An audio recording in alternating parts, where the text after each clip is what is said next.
अब बात करेंगे अपन पांचवें रूप की। दिखता नहीं। पांचवा रूप है संयुक्त क्रिया। कौन सा रूप है? संयुक्त क्रिया। इसमें क्या होता है कि इसमें संयुक्त क्रिया में होगा कि एक काम होगा। काम तो कितना होगा? एक। लेकिन एक काम के लिए दो क्रियाएं काम ली जाएगी, एक से अधिक क्रियाएं। लिखो, एक कार्य के लिए एक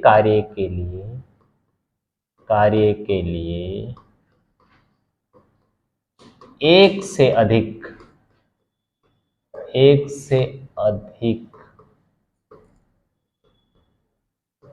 क्रिया का प्रयोग होता है। अब क्या होगा? काम तो एक होगा लेकिन क्रियाएं कितनी होगी? दो। मतलब एक से अधिक होगी, दो तो होगी कम से कम।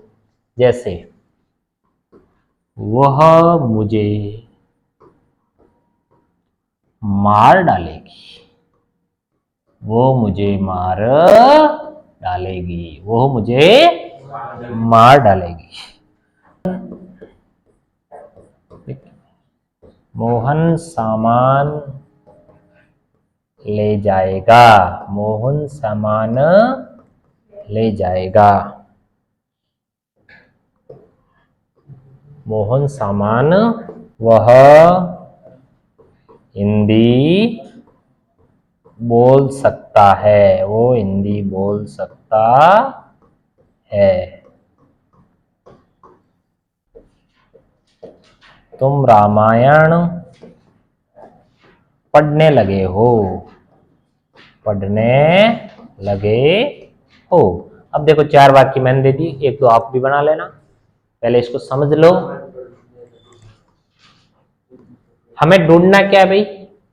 एक काम ढूंढना है, दो क्रियाएं ढूंढनी। ठीक है ना? करता है वो मुझे क्या कर देगा? मार डालेगा। वो सामान ले जाएगा, वो हिंदी बोल सकता है, और तुम रामायण पढ़ने लगे हो। देखो यहां पर आपको दो क्रियाएं मिलेगी, एक मिलेगी मारना और डालना। मारना, डालना। यहां भी दो क्रियाएं मिलेगी, लेना और जाएगा, यानी जाना। लेना और जाना, दो क्रिया मिलेगी। यहां क्या होगा? कौन सी क्रिया होगी? दो, कौन बताएगा? बिल्कुल, बोलना और शकना। शकना भी क्रिया है, ध्यान रखना भाई। पढ़ना और लगना, ये अपन ने क्या कर ली? इसकी और बात आगे चलें। ये लिख लिया भाई सबने?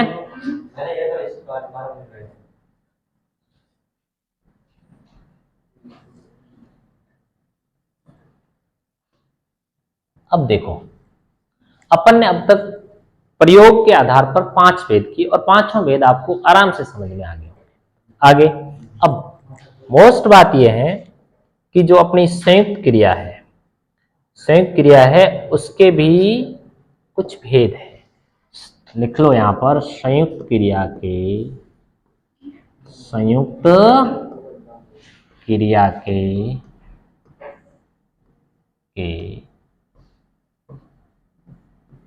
11 भेद हैं। संयुक्त क्रिया कितने भेद हैं? 11 भेद है। संयुक्त क्रिया कितने भेद हैं? 11 भेद हैं। अब देखिए अपन 11 भेदों को करेंगे। ठीक है, अब देखो इसमें एक बात आपको ध्यान रखनी है, संयुक्त क्रिया है, इसका मतलब क्या होगा? दो क्रियाएं आएगी, ये पूरी आपको ध्यान रखना है, उसमें दो क्रियाएं आएगी, ये ध्यान रखना।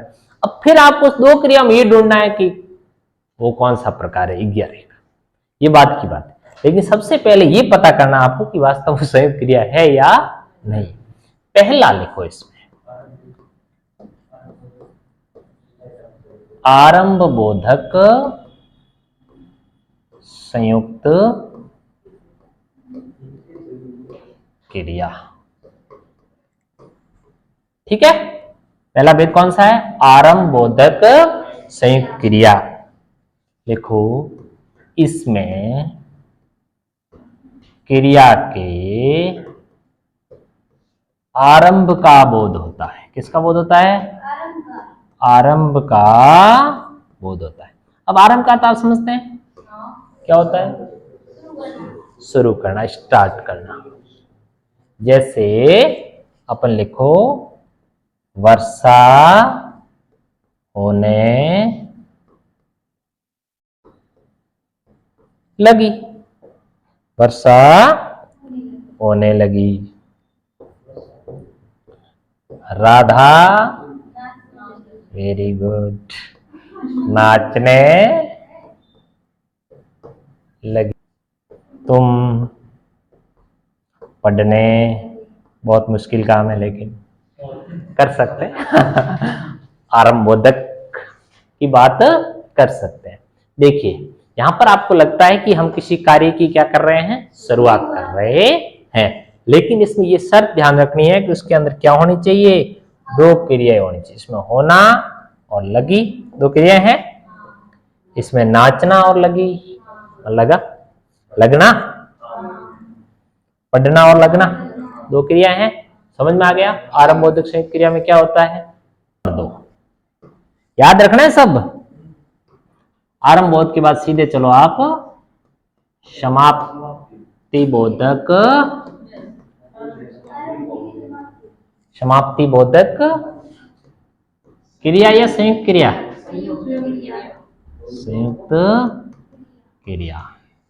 क्या लिखना है?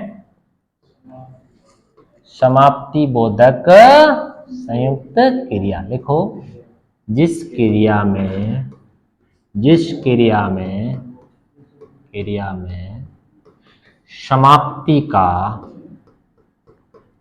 समाप्ति या समापन का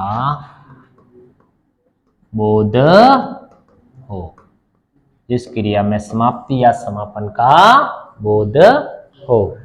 जैसे राधा नहा चुकी है, राधा नहा चुकी है। गरिमा पढ़ चुकी है। Very good. सुरेश खेल चुका है। रमेश आ चुका है। इस प्रकार से, यानी यहां है कि कोई कार्य क्या हो चुका है? कंप्लीट हो चुका है। और ध्यान ये भी रखना है कि इसमें दो क्रियाएं होनी चाहिए, या नहाना और चूकना, या पढ़ना और चूकना, और या खेलना और चूकना, दो क्रियाएं है। तो इस प्रकार की जो क्रिया होती है वो कौन सी होती है? समाप्ति बोधक क्रिया होती है। बस अब इसका अपन कौन सा प्रकार करते हैं? नंबर 3। तीसरा प्रकार कौन सा इसका? अवकाश बोधक संयुक्त क्रिया। अवकाश बोधक संयुक्त क्रिया। अवकाश बोधक संयुक्त क्रिया लिखो। जिस क्रिया में अवकाश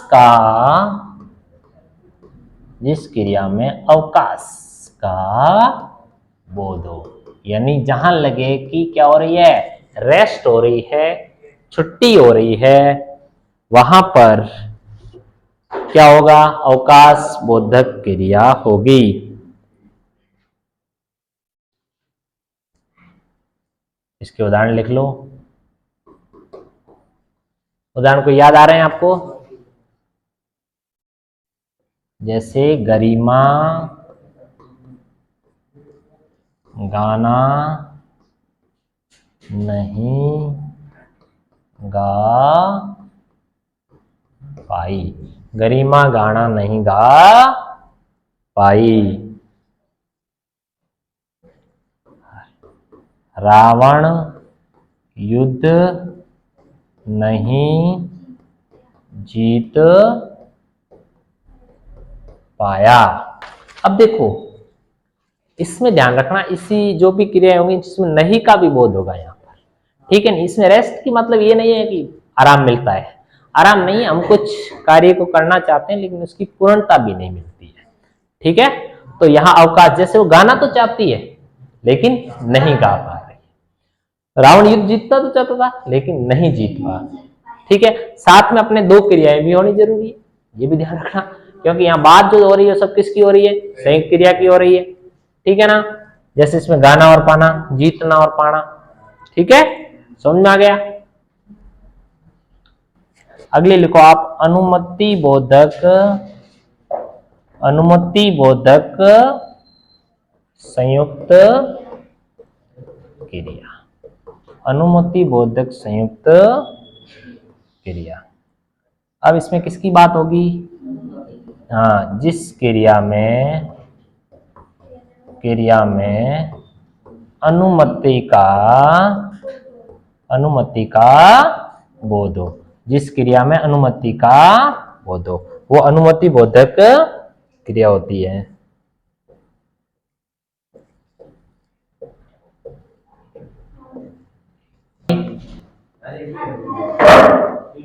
मुझे जाने दो, राधा को बोलने दो,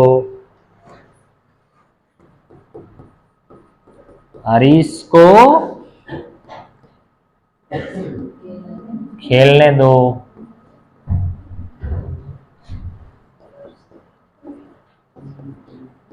कान्हा को, वेरी गुड, माखन खाने दो। यहां पर क्या है, हम अनुमति की बात करते हैं, ठीक है ना, तो ये कौन सी हो जाएगी, अनुमति बोधक। ठीक है, नित्यता बोधक, नित्यता बोधक संयुक्त क्रिया। देखो, जिस क्रिया में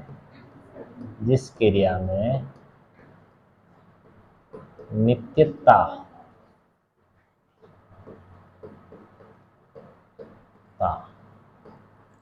का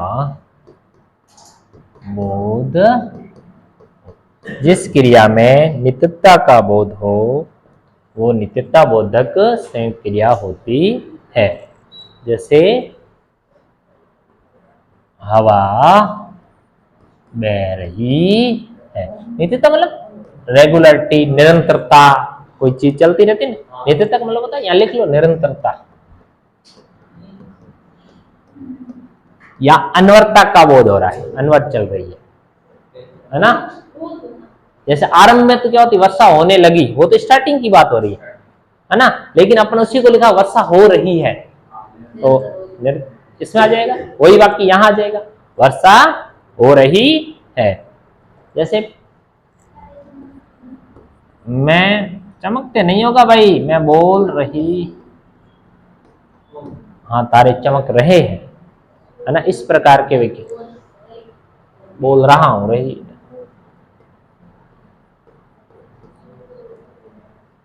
मैं बोल रहा हूं, तो यहां निरंतर क्या कर रहा है, किसी कार्य को वो संपन्न कर रहा है, यानी जहां पर सही, जैसे इसी वाक्य को आप वापस लिख सकते हैं, वर्षा हो रही, देखो दो चीजें आनी जरूरी है, हो रही मतलब होना और रहना, बोलना और रहना, बहना और रहना। यहां अपन ये भी लिख सकते हैं, हवा चल रही है, कोई समस्या नहीं है, बहने की जगह चलना लिख सकते। हो गई नित्यता, समझ में आ गई। तो अब चलें आगे, आवश्यकता बोधक, आवश्यकता बोधक संयुक्त क्रिया कौन सी है, आवश्यकता बोधक संयुक्त क्रिया, वह क्रिया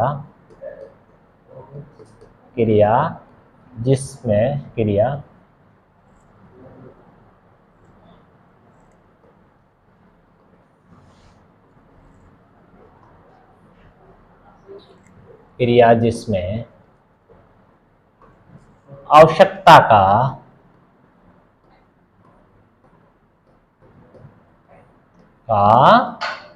बोध, वो क्रिया जिसमें आवश्यकता का बोध हो। जैसे राधा को घर का काम करना पड़ता है, आवश्यकता है ना उसको, है ना। जैसे रवीना को जीके एजुकेशन आना पड़ता है। हाँ, सिलेक्शन करवाना ना कि उसकी आवश्यकता है।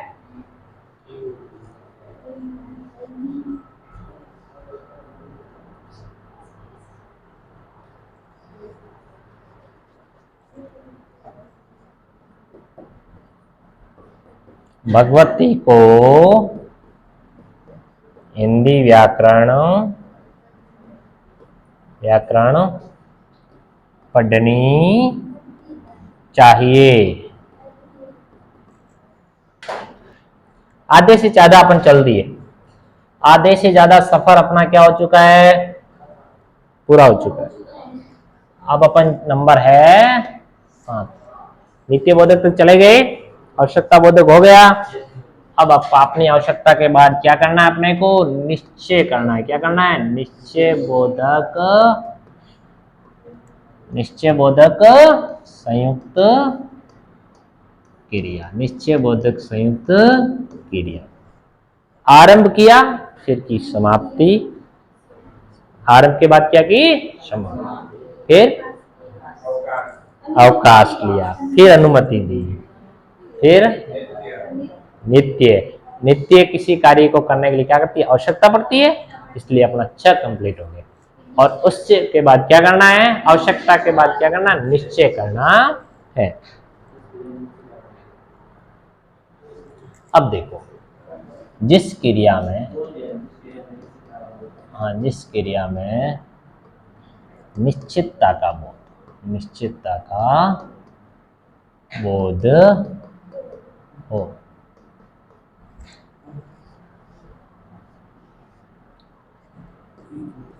गणेश ने कहा कि आज पीट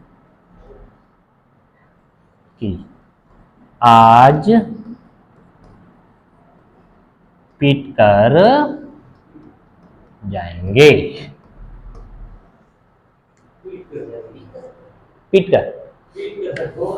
हाँ, गणेश ने कहा कि आज पीट कर जाएंगे।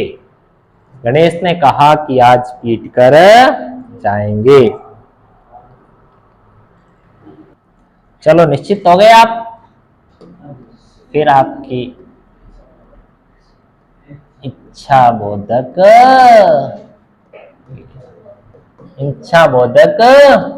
क्रिया, इच्छा बोधक क्रिया, इसमें क्या होगा, इस क्रिया में इच्छा का क्या होता है, इच्छा का बोध होता है। जैसे उदाहरण, मुझे पढ़ने दो, इच्छा है ना आपकी, अमोल नहीं रहती आज के विद्यार्थी।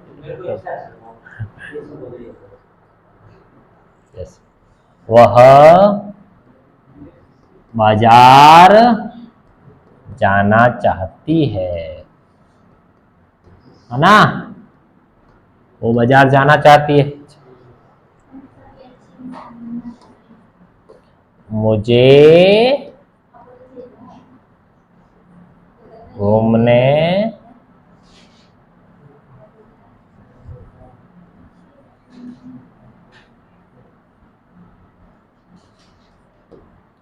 मैं मनाली घूमना चाहता हूं।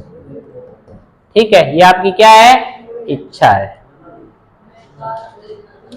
वेरी गुड, लिख लेते हैं। क्या परमा नाम है ना, परमा कार खरीदना चाहती है।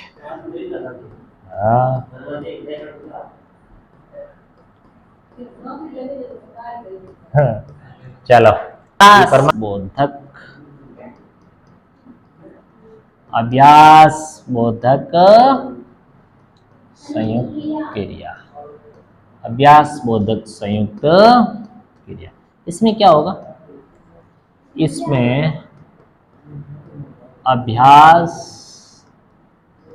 का बोध होगा, इसमें अभ्यास का बोध होगा। जैसे वह बाजार जाया करता है, वह व्यायाम किया करता है ना, वह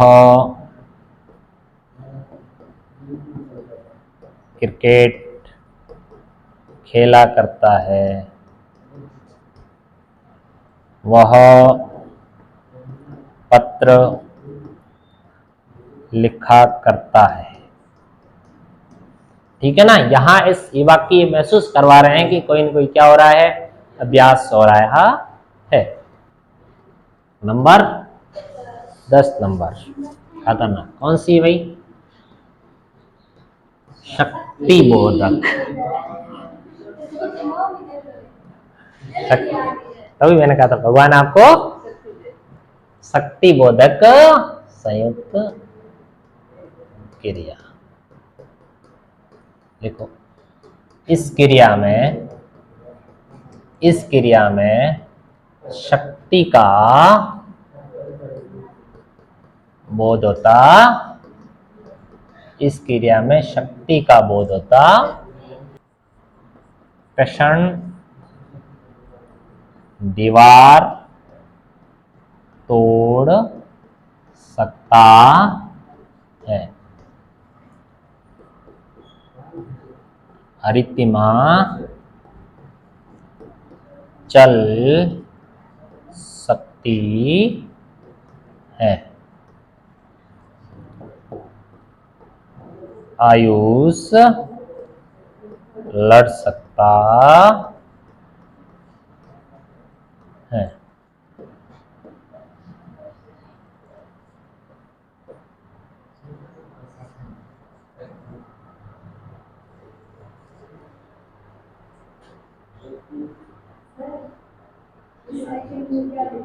अरितिमा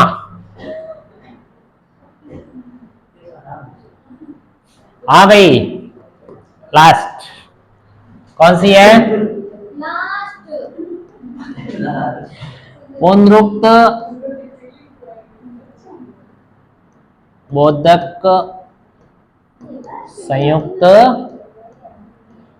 क्रिया। इसमें क्या होगा, पुनरुक्ति प्रकाश यानी एक जैसे शब्द तो या तो वापिस आएंगे या समान ध्वनि का आगमन होगा, है ना। लिखो पुनरुक्त या समान ध्वनि का बोध होगा।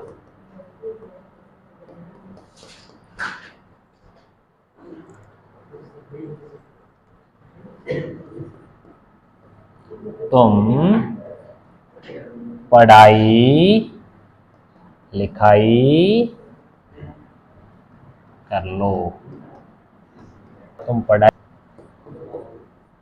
प्रियंका विद्यालय में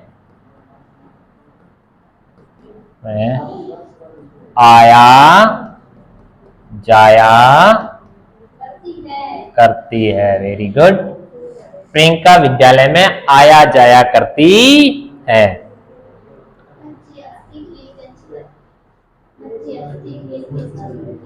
हंसते खेलते अच्छे लगते हैं, वेरी गुड।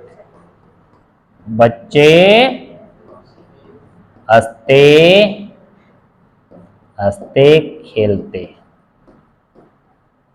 खेलते अच्छे लगते। जैसे मोनिका घूमती फिरती रहती है, मोनिका घूमती फिरती रहती, या फिरना और रहना दो क्रियाएं, ठीक है। घूमती फिरती।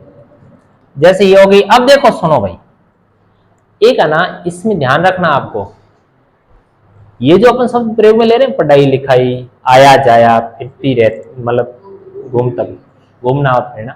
अब देखो इनमें आप प्रयोग लो ना, तो आपको है ना सार्थक शब्द प्रयोग में लेने हैं, ये ध्यान रखना।